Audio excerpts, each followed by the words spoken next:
Hey everybody, it's Richard Harris and Scott Leese with another episode of the Serpent Sales Podcast in 2022. The May session is sold out. We've still got some slots in November. There's two sessions back to back, so feel free to check those out at serpentsales.com. Also want to give a quick shout out to our sponsors. First of all, outreach.io. Please always mention Serpent Sales when you talk to them. Let them know you heard about us. Let them know you love them as well as us. Also want to thank Scratchpad, who's sponsoring, as well as Sendoso. So if you're looking for things to improve your sales and revenue cycles, and particularly today, customer success cycles, please be sure to check out our sponsors. They'd appreciate it. We'd appreciate it. Super excited for this conversation. It's with someone who at Gainsight, when Gainsight was my second client ever, back in 2011 or 12. And I know you, and I'm still going to probably butcher it. Irit Eizips. Did I do that right? Yes, you did. All right. At CSM Practice. Is that the company name? Right. Yeah, that's my company's name. It's a boutique consulting firm for helping companies to have awesome customer success practices at their businesses. Well, let's, and we're happy to give you the credibility and the shout out, like help them understand what that means though. So you can go in and help a client do what? Are you helping a Fortune company build out customer success? Are you looking with startups, Series A to D? Like what really, where do you come in? So most of my customers, I would say, are mid-market enterprise companies. So they have at least 200 employees on average. My current clients, some of them have over 8,000 employees. I have one company that's like 150 years old.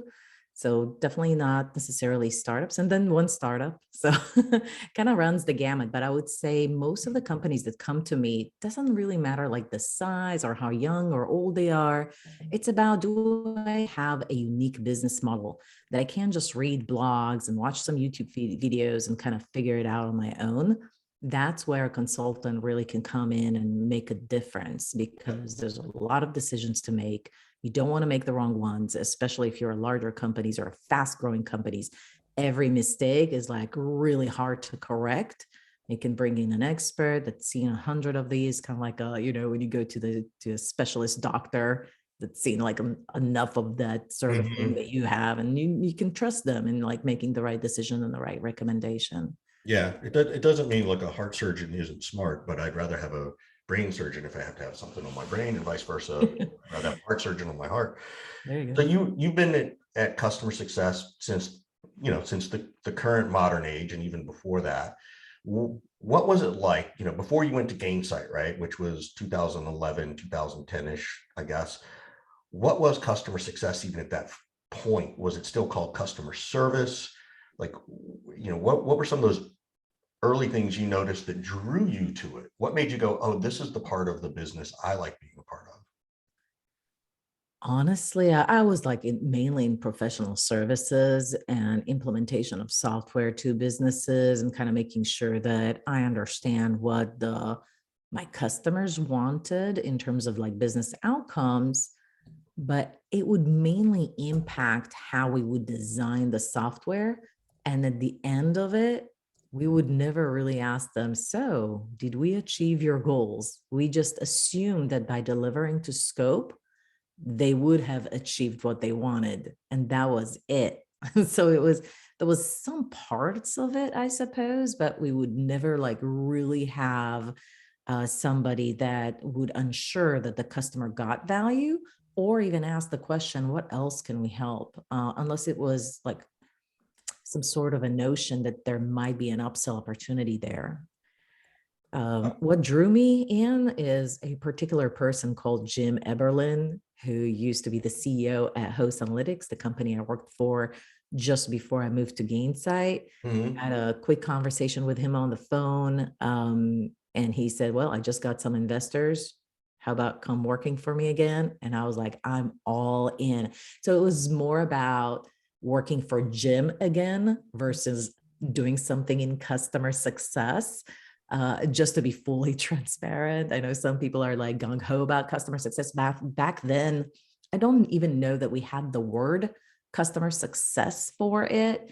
The way he explained it to me back then was, oh, we have this NPS survey and we're trying to understand who's like really unhappy with working with us as a software so that we can help prevent churn. That was how basic customer success was back in the day. It was just so rudiment. Do you even think the word churn was being used? Churn was being used a It was. lot Okay. because we make, as he was telling me, as he was going up and down 101 on, the 101 route in Right. California, like knocking on all those SaaS companies' doors. If you weren't in SaaS, you weren't even listening to what he Right. has to Can't do say. one. Like they weren't even interested in customer success, let alone services companies. Just to give you a sense of how much things changed. Nowadays, I get calls from companies that sell equipment to see if I can help them. Companies that like big, large companies that sell mainly projects. Yeah, they might have some technology, but they mainly sell and get revenues from projects and customizations.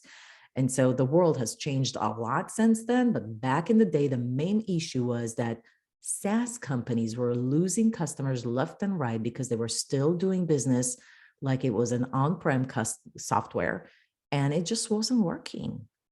Yeah, that's totally true. That's 100% true. So, so what have you seen? Let's even say it from this perspective, because you've seen all the evolution. I don't want to go through the whole history, but through COVID, right? Mhm. What really impacted customer success? Well, number one is that like everybody were, if before, like we had like 3 months when nobody was getting new business. Well, some maybe if you had like a unique software that kind of worked for COVID, like Zoom. Right. Okay. But for the most part, the rest of us were not getting any business. Even I had to give some discounts to some of my existing customers, and everything else just was put on hold.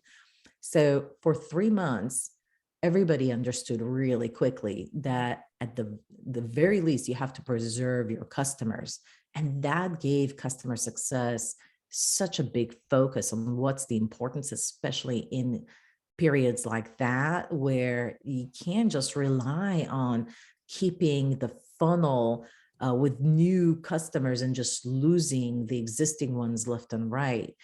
So everybody got a lot better at customer success, doubling down on the investments in customer success. And I think the other thing, like if you zero in on customer success, like the things that changed in the way we do customer success is one, high touch was no longer about go visit the customer on site. Just, like we started relying a lot more on tools like Zoom to do online conferences.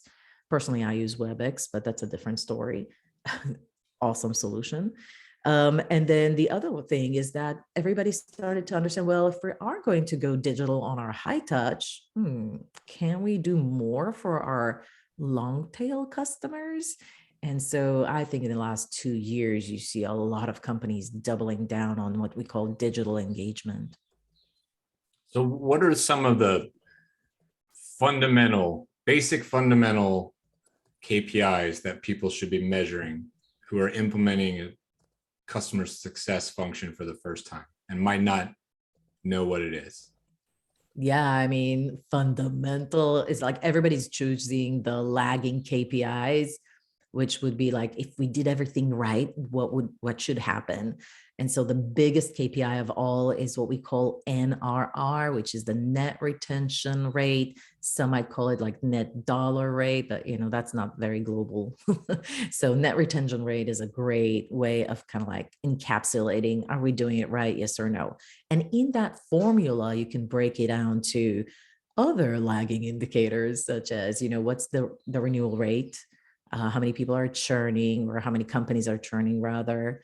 I say people because I just had a consultation with gyms. So for them, it's really like, that's how far customer success has gotten, where gym owners are actually embracing customer success, which I thought was really cool.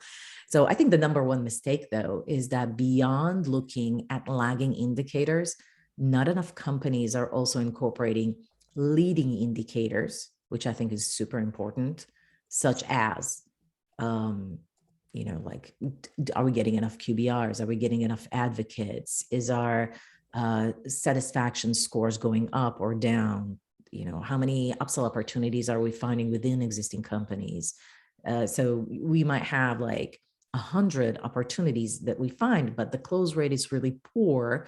So, overall, the NRR, the net retention rate, is not as we need to, but maybe there's something is broken with our upsell strategy versus finding these opportunities. So I think that by incorporating some leading indicators, that's also very critical in choosing the right KPIs. And the last group of KPIs is the behavioral KPIs. So really, if a company is to embrace KPIs for customer success, they should look at behavioral KPIs, leading indicators, as well as lagging indicators. So what is behavioral KPI would be what, like usage of the product? No, so that would be if I have a group of customer success managers, think about it like in sales, okay? The more calls you make, the more deals you're going to close. So yeah, on the one hand, you want to say, well, how many deals did I close? And how much revenue? But when you work with like more junior CSMs or junior salespeople, you kind of want to say, so for a salesperson, you might say, how many calls did you do per week, per month? For CSMs, they also have behavioral KPIs that we know that if they do these things, it will result in higher retention and higher upsell and more advocates, et cetera, et cetera. So like how many accounts did you touch? For example. How many? Correct. Yeah. Okay. Yeah. How would you describe the difference in working in your space and helping somebody establish a CSM function for the first time versus like a turnaround type situation where you go in and people have got a busted kind of situation that you have to fix? How do you think about the differences there? Well, unfortunately, I have been helping with both situations. I can tell you that sometimes it gets busted because we haven't really set it up correctly for our business model. So basically somebody read some blogs or was brought in from a different business model and kind of tried to implement what worked in a previous company, but now this company is not exactly the same. Mm-hmm. Or there wasn't enough enrollment conversation internally with the executive team and other team members, as well as with customers. And I think those are the two things that make a customer success organization unsuccessful. Besides, of course, so if you don't have the right enrollment conversation with the executive team, you simply don't have the right budget. You can't really collaborate very strongly with other team members or other teams. Period. What goes into that kind of trying to get people to walk away and go, oh, we should start asking these kinds of questions or having conversations around this topic in that moment? What are those things people should be asking if they're not doing it already? In terms of getting the customer success function, the supporting. Right. Yeah. So that you avoid those mistakes. Yeah. So I think I have 2 videos on my YouTube channel about what should you be doing in the first 90 days to your job. And I think those actually really apply to if it doesn't work, what you have right now, what should you be doing? So question number 1 is really revisit why it's not working. And I would say start having conversation with the salespeople and ask them, what's coming down the pipeline? Is it something different? What are new customers are asking for that maybe customers a year ago weren't? So that you can kind of get a sense, is the market shifting? Is the market changing? And should I revisit my strategy altogether? Because now we're going to get maybe customers from different industries or with different business needs or that are more mature and have more sophisticated requirements or needs for services. Secondly, you really need to ask everybody that your team might interact with what is working and what isn't. And then really come up with a plan to address, propose the plan, and get, their validation that this is something that they want to collaborate with you on. One of the things that one of the executives that I was working with that she was really struggling with was just to get the buy-in from everyone. And I asked her a simple question. When you explain what your team does to the person in product, how do you do that? And when she unfolded kind of how she's pitching it, so to speak, she never mentioned anything that was really important to the product team. So what I asked her to do in terms of homework is to actually outline what are the KPIs of each one of the other team members that she collaborates with, like what is important to them. And then what is her team doing right now to help them be successful? And then when she's talking to those other team members, kind of talk about what her team does in what is important to that other person, not what are they doing generically that might like make the products person roll their eyes in boredom, like really be relevant to them. And I think, and then she completely changed her executive text. So when she was once a quarter projecting like what did her team do and all of their accomplishments, part of her KPIs were the KPIs that were important for the product team, for the sales team, meaning how many upsell opportunities did we find for the product team, how many releases were we able to push out, and new version upgrades were we able to push out, whatever it is, right? Like she actually went through the like marketing, how many advocates did we find? And so all of a sudden, everyone's eyes were on that team, and she started getting invited to more strategic initiatives within the company, and get more budget, get more people. So a lot of the times it's just about how we speak about things, and did we do the due diligence to be relevant to everyone? What advice do you have for the for the CSM who's struggling and they feel like they lack feature parity and they can't get there, and the customers, are frustrated, and the CSM is doing their best to work with that particular customer, but they're just like truly behind? I'm curious what you would say to that particular CSM. Much like Richard and I might get asked, what do you tell the salesperson who's trying to sell something that is clearly behind and doesn't have feature parity with their competitors? I'm curious from your side of the table what that advice would sound like. Yeah, listen, first of all, I think it's a real problem. And I think that a lot of companies have that issue where the product is just not mature enough. And we know for a fact, and when that happens, the services side of the house needs to overly compensate for that. And it's a real deal. I think it adds a lot of stress to those CSMs as well as salespeople, right? If you have integrity and you want to sell something, you don't want to sugarcoat it. And so what I would recommend, maybe not the CSM, but the CS team or the CS leader to do is to actually have a lot of conversations with clients and see what else can they offer in terms of services to help those customers. So for example, I had one company like that a few years back, actually, and the product was so immature. There were a lot of things that you needed to do in the back end, and customers just didn't have the time to dedicate to just even learn how to use the solution because it was so complex, or deal with all these issues. So what he did is just sat down. I'm not saying everybody should do it, but he sat down and he decided he was going to offer managed services.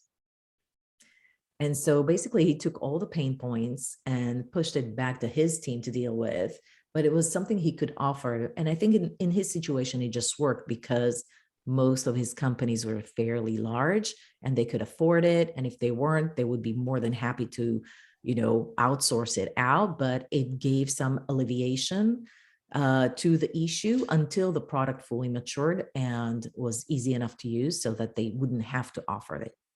Scott, that's very different than what we were taught. We were taught as salespeople, when there's a problem, don't talk to anybody. Just ignore it. Be an ostrich. Put your head in the sand. Right? Yeah, we were taught do it anyway. Figure it out. Figure it out. Find a way. Yeah. Yeah, well, that's a problem, right? Because people will leave eventually. People have options. Good CSMs have options. Especially now, when you can work from anywhere, doing anything. And if you have any kind of experience, you will get another job. So if you're sorry to interrupt you, if you're a good CSM or a great one, what are some of the places that you can go and learn and network? I mean, I'm talking about outside of LinkedIn, because the rise of like the micro community has been massive for sales and revenue communities. I personally am unaware of any specific like customer success micro communities other than like a channel inside of some other community. Are there any? Of course. Go ahead. Yeah, and I would say I'm part of some of them. Awesome.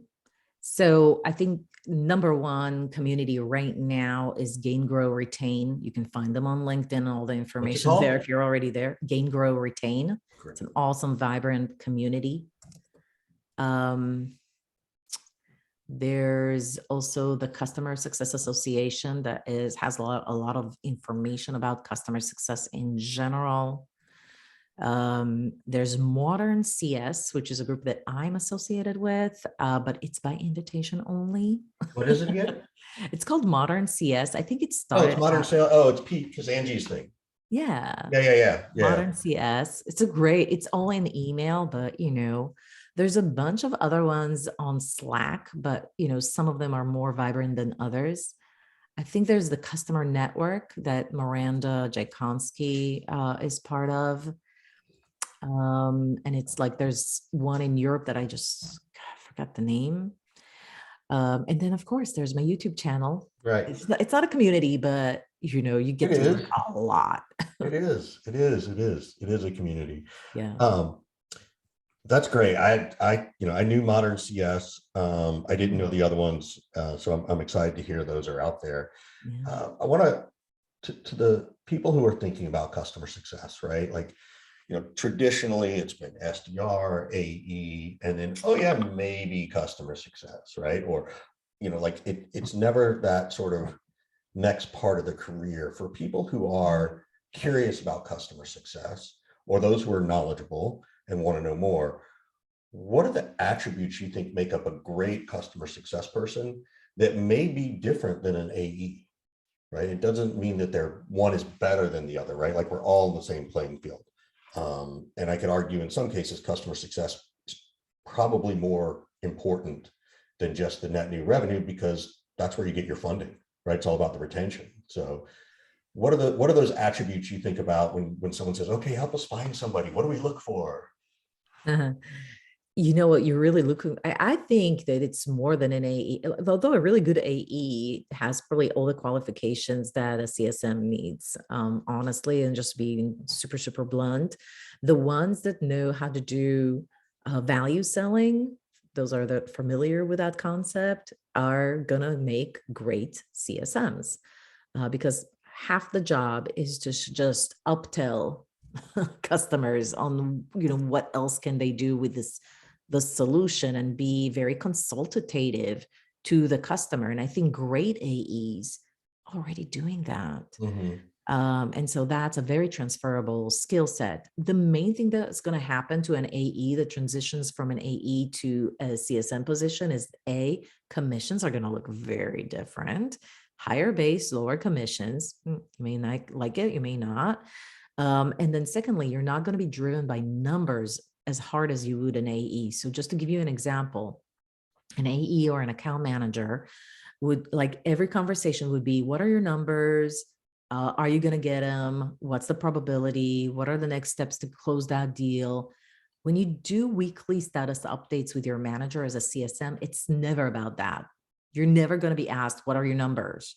How many are you going to close? What are you going to do? It's not about driving towards a number. It's about how many customers are currently happy, or how many of them are healthy. That means they're in a good state of mind, they're getting value. And what else can we do to maximize value? And oh, by the way, do you feel that means that there's an opportunity for expansion here? But it's it's not about driving towards a forecast plan. It's about, the account plan is really a success plan. It's like, how are we going to drive value for this customer? How do we make sure that they are not only retained, but also want to do more business with us? You think most CROs know to do that? Scott, do you even think most CROs know how to have that conversation with CSM, or if they come from a sales background, they're so metric data driven of deal? I think most CROs at this point know how to have that conversation. I would hope so, at least. Yeah. So I think there's a lot of people who are in their first VP or second VP of sales job that maybe don't think about that way. But somebody who's in a CRO gig, I think they know. I would hope so. Like I said. Yeah. Do you think that, Irit? What do you think? Her eyes just got really big. Come on, like He doesn't think so. she's basically saying, nope, they don't. I think it's politically incorrect to answer this question. No, it's not. Come on.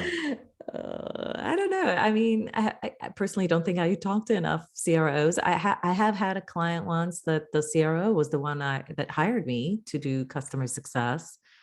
And I think he totally gets it. But that's like I don't talk to a lot of CROs, so I can't speak to everyone. I think it depends on where they came from and how much education they have around customer success, how much pressure they get from the board, what's the renewal rate. Right. Some of them get it, like, all right, you So- can't just, it's not on-prem, it's not the 80s anymore. Yeah. Welcome to 2022. Yeah. As you think about CSMs, right? I mean, I think the ideal world is that, to me, at least, a great CSM would have had a AE role. Do you think that's necessary? Or do you see that when they don't have that AE role, maybe those people are more like account managers, not in the sense of upsell, cross-sell, but just sort of the onboarding and navigating? Like, how do you see that? Or am I just making something up to be controversial? No, I think it's a great question. I asked the same thing to one of my guests. I'm going to publish that video in like 2-3 weeks. And she actually transitioned from an account manager or an account executive to a customer success role. And I asked her at the end of the video, well, do you think it's absolutely necessary to be an account executive or an account manager before you become a CSM? And she said, absolutely not.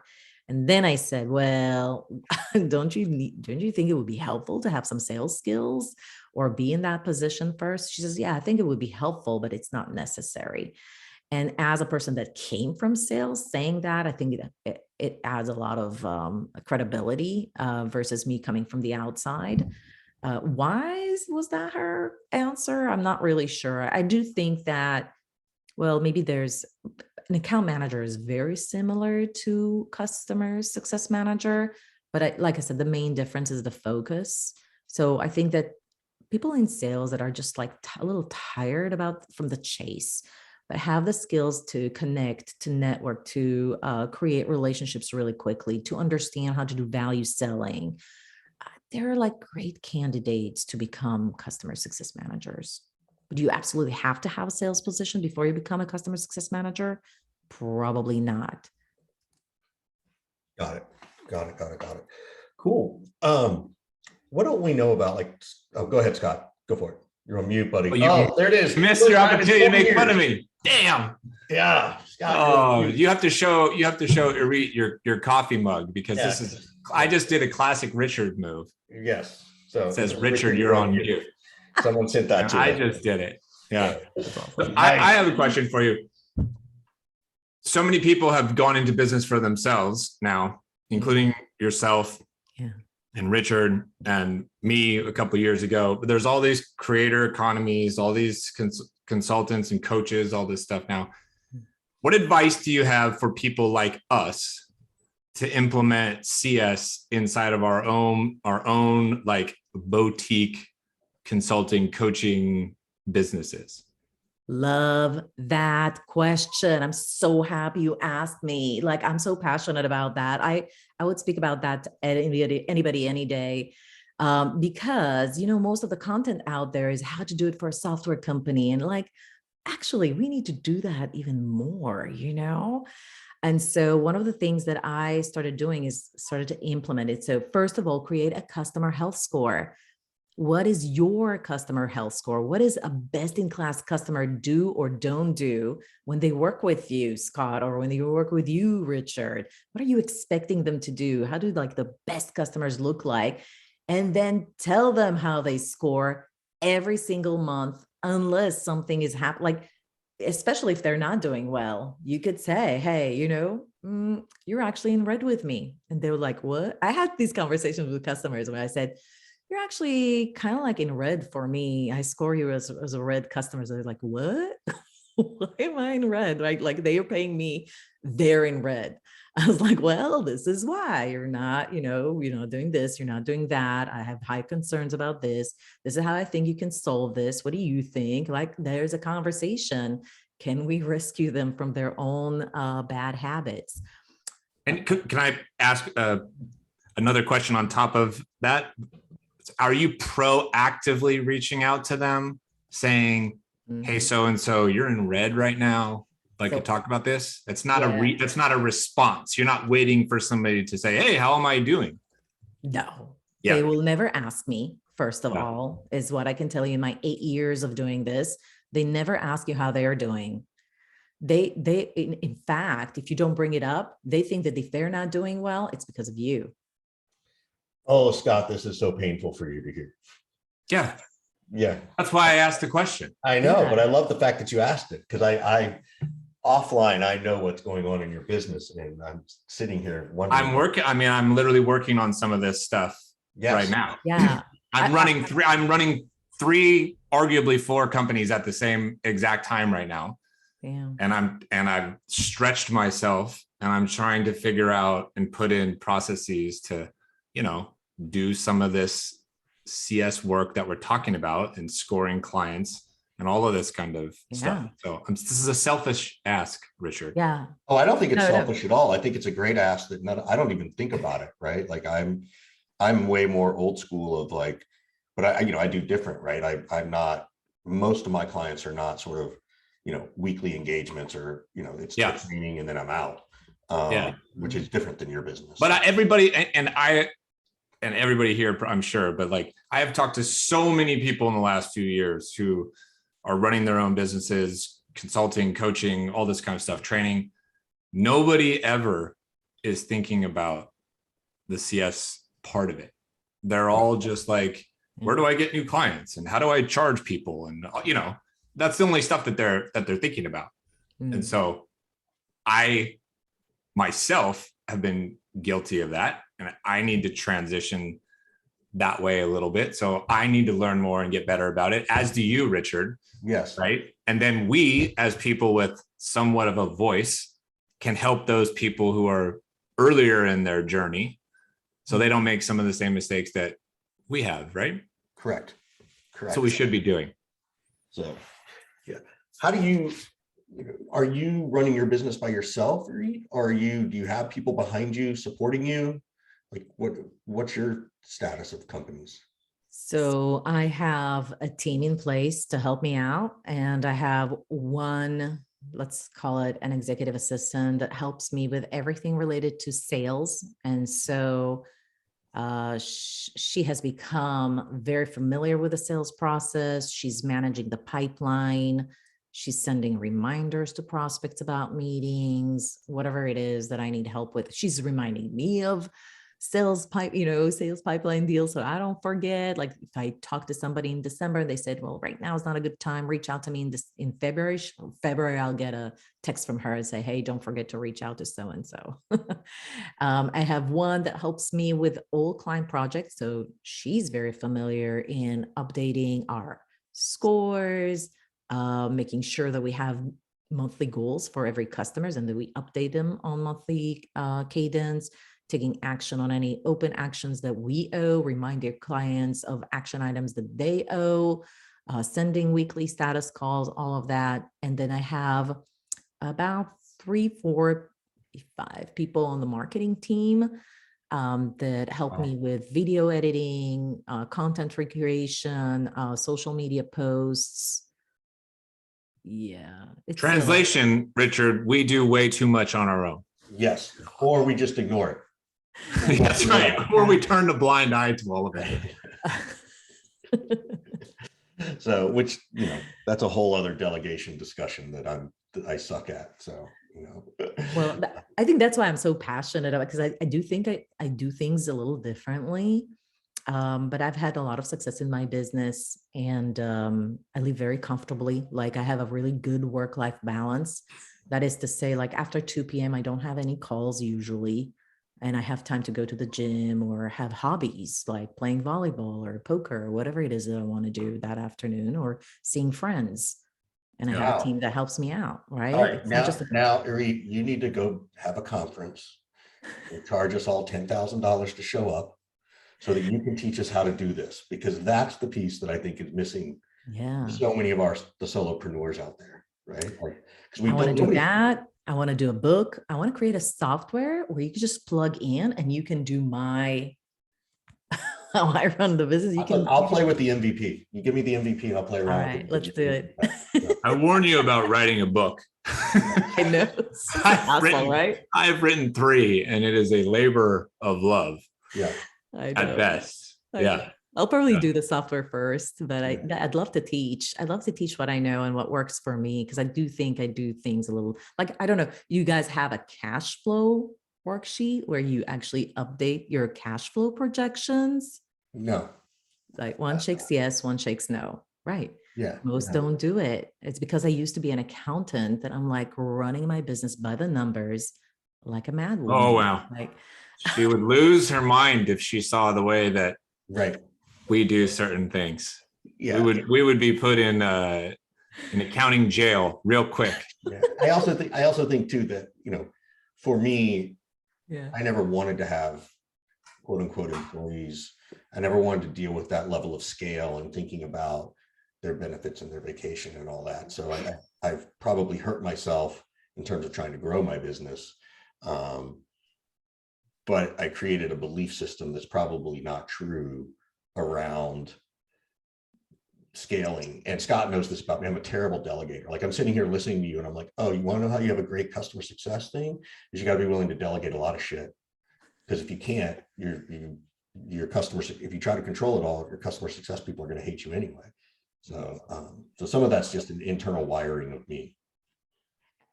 That was the first thing that I was going to say. As you said, your first sentence, you have a lot of assumptions and a lot of belief in that statement.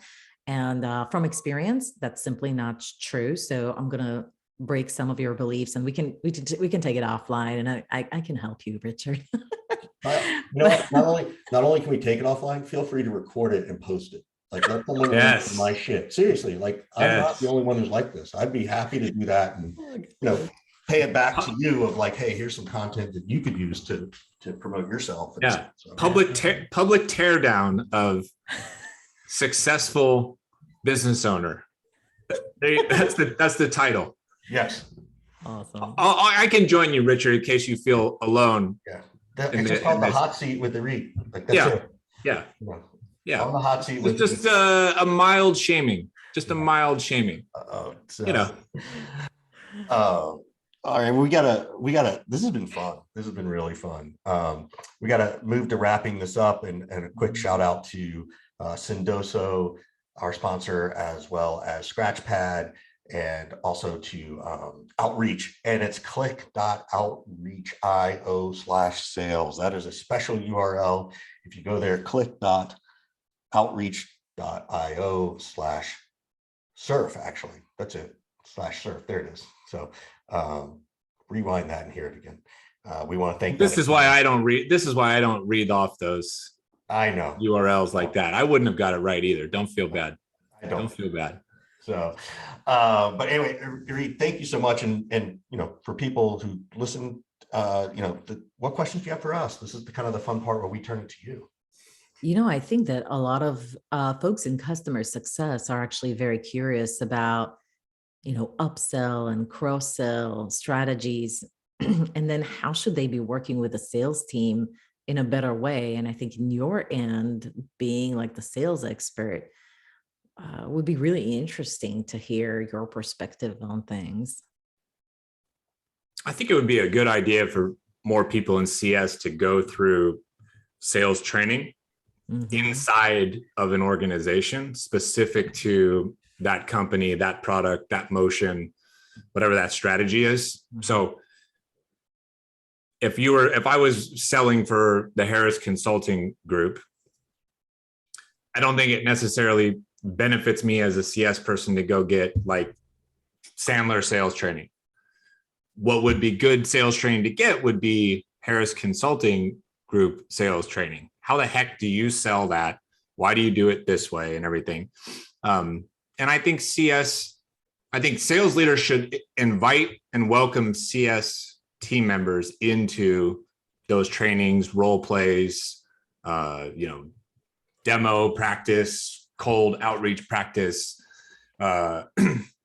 email kind of workshop and how to write like a sales email the right way, that kind of stuff. That's a quick, easy, like olive branch, if you will, I think. And I don't think that happens very often. So I'd like to see that and encourage people to do that. Yeah, for me, that does happen because I talk about it and I tell people you can bring your CS team, and I'll talk to the CS team ahead of time. And, we're very conscious of like, hey, I've got this program built for CS. However, if you want to come to this, know that it's going to sound like sales. But when we do the role play and the real play stuff, we'll talk about customer success. There are certain things I wouldn't want a customer success person to say that I wouldn't want a salesperson to say, or I'd want them to shift how they say it versus what I'm teaching a sales team. And we acknowledge that and we talk about it. So I think that's one thing.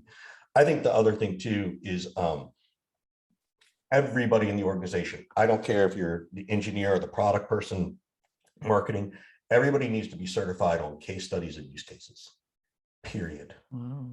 Because a lot of that comes from product marketing aligned with what we're hearing from customer success, who then can tell us what are the new challenges and pains, which then the CAE can do, and it sort of creates that. So for me, I always encourage for lack of a better phrase, who is your case study, use case team?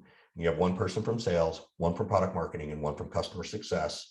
And, their job is to come up with, one solid use case per month, or maybe every 6 weeks. So that after, 6 months, you got 4 or 5 things, then everybody doesn't have to be a hard certification, people. Please don't go like build it in your LMS. Like, don't be ridiculous.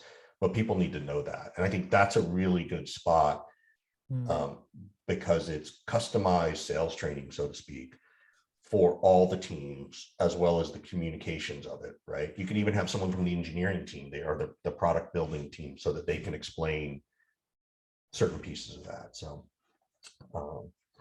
those are the things that I think happen the most, and where I see it. So, and I do know there's a couple of people out there.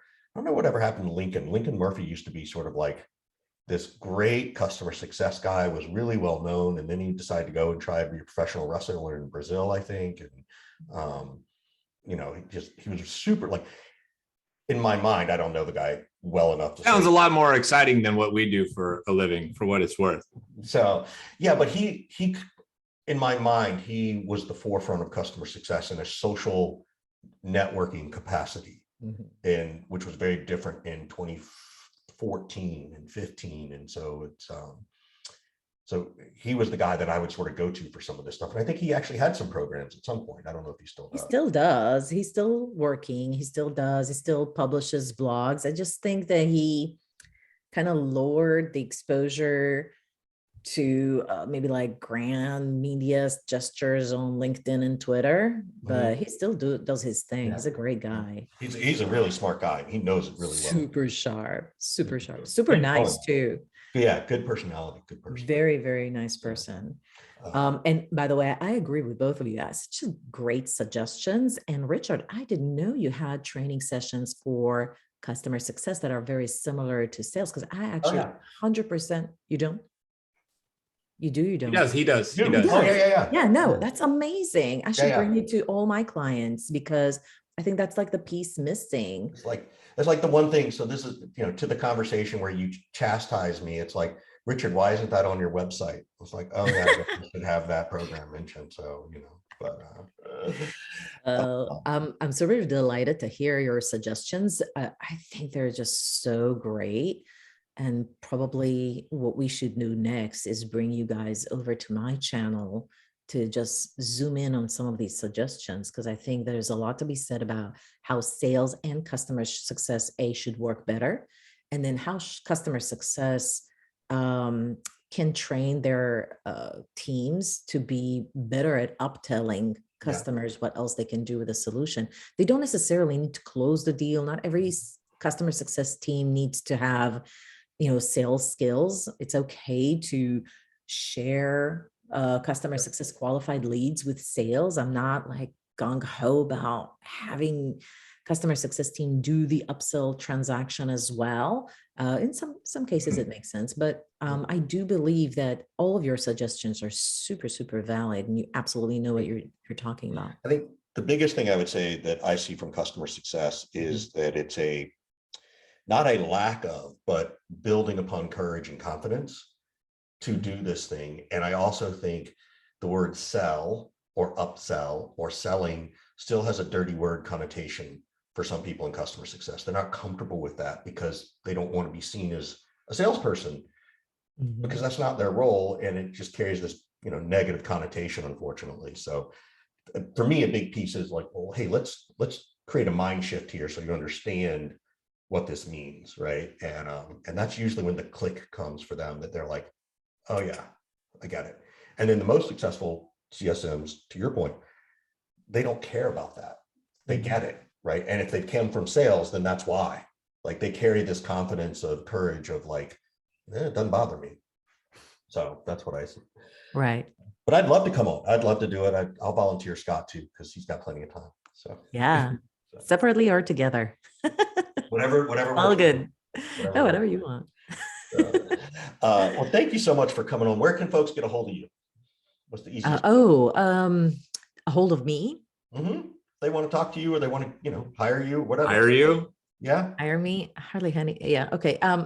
So I'm pretty fully booked for the most part, but if somebody still wants to see if I may have availability, they could go to CSM. He's laughing. Okay. All right. Well, they could go to. We're gonna chastise you for about 30 seconds. Yeah. After this, once the recording is over. Yeah, because a salesperson, you should not be saying that, because you always have like a little bit of availability, right? So honest to God, if somebody wants to learn more about my services, they could go to csmpractice.com. And if they want to learn more about customer success, they should go to youtube.com/CSM practice, where I post all my videos and I educate the community about customer success by either sharing my own thought leadership or interviewing others, which I think is always much more interesting. There you go. There you go. That's better. Edit out everything else that I said. Thanks so much for joining us today. We appreciate it. It was fun. Thank you. You guys are awesome. Thanks for having me.